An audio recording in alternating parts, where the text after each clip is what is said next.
खुदावंद यीशु मसीह के बाबरकत नाम में आपकी सलामती हो।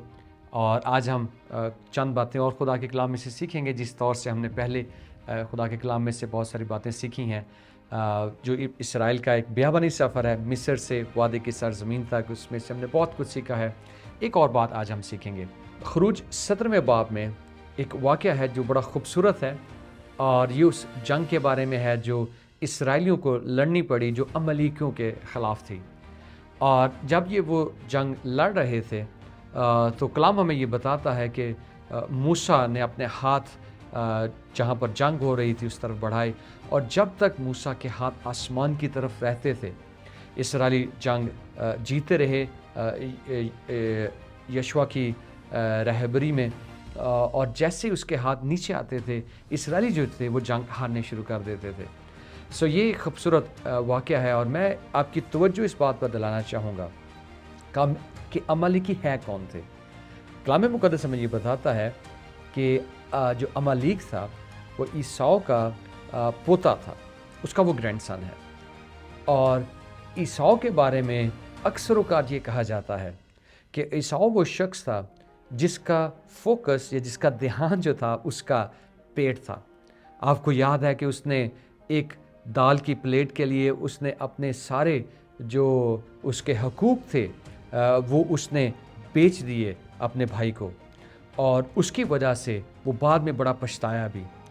और इसीलिए उसको जब जिक्र किया जाता है अक्सर औक़ात इससे जोड़ा जाता है कि उसका जो फोकस था या उसका जो ज़िंदगी का मकसद था वो अपना पेट भरना था, या दूसरे अल्फाज में हम इसको कहेंगे कि उसके जिस्म की ख्वाहिश।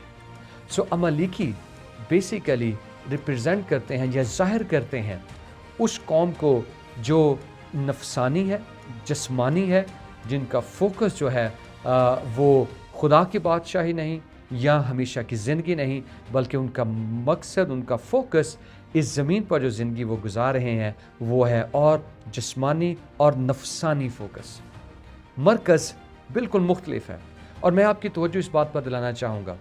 मूसा और बनी इसराइली कौम को उनके ख़िलाफ़ जंग लड़नी पड़ी, और ये बिल्कुल इसी तरह से हमारी ज़िंदगी में भी होता है। जब हम मसीह को अपनी ज़िंदगी में कबूल करते हैं, जो सबसे पहली जंग हमें लड़नी पड़ती है वो हमारे नफ्स के ख़िलाफ़ है, वो हमारे जिस्म के ख़िलाफ़ है।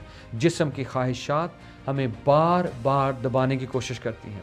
बार बार हम इस एक जस्तजू में, एक तगदो में से गुज़रते हैं, जिसमें से आपकी कोशिश होगी कि आप जल्दी से अमीर हो जाएं, आपको जल्दी से शिफा मिल जाए। आप शिफा के लिए आप शायद जादूगरों के पास आपको जाने का मौका मिले, और कई दफ़ा हम चले भी जाते हैं।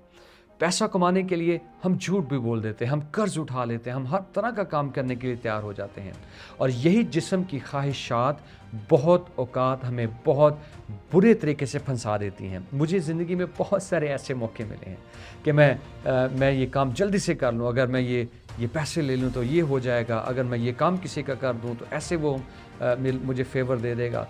लेकिन हमें इस बात पर गौर करना है कि जो काम या जो हमें ऑप्शन ज़िंदगी में मिल रहे हैं, क्या ये हासिल करके हम खुदा को खुश कर रहे हैं या इससे खुदा नाराज़ होगा, या हम अपने हकूक़ ये करके कहीं खो तो नहीं देंगे। देखें, कलाम मुक़द्दस हमें ये बताता है जितनों ने इसको कबूल किया उसने उनको खुदा के फ़र्जंद होने का हक़ बख्श दिया है।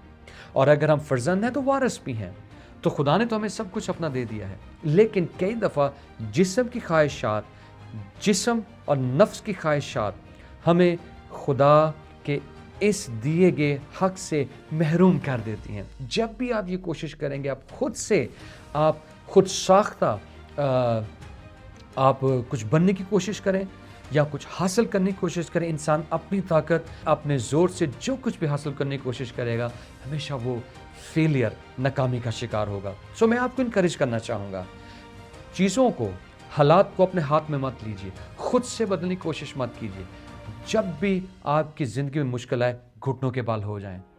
आपका मुआवजा सिर्फ एक दुआ की दूरी पर है। इस बात को याद रखिएगा। जो काम भी हम दुआ में ले आएंगे, जो भी मसला हम दुआ में रख देंगे, खुदा उसका हल हमें दे देगा। बाज़ औक़ात हमें जल्दी बहुत होती है और जल्दबाजी में हम गलत फ़ैसले करते हैं। मूसा को अपने हाथ उठाए रखने पड़े, और जब तक उसके हाथ उठे रहे इसराइली जंग में जीते रहे।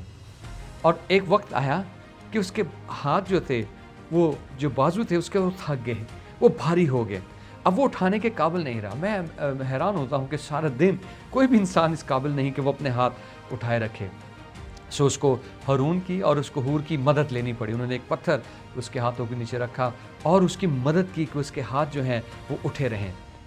बाज़ औक़ात मौज़ात एकदम से नहीं मिल जाते हैं, हमें उस दर्द में से गुज़रना पड़ता है और उस दर्द में से गुज़र के ही हमें एहसास होता है उस कामयाबी का भी, और हमें एहसास होता है कि हमने दोबारा कभी भी इस जिस्म और इस नफसानी ख्वाहिश में दोबारा गिरफ्तार नहीं होना है।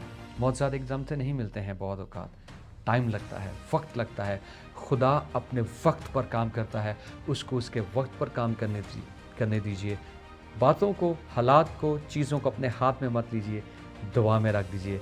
खुदावंद आपके लिए दरवाज़े खोलेगा और वही आपके लिए मौज़ात भी लेकर आएगा। खुदावंद आपको बड़ी बरकत दे।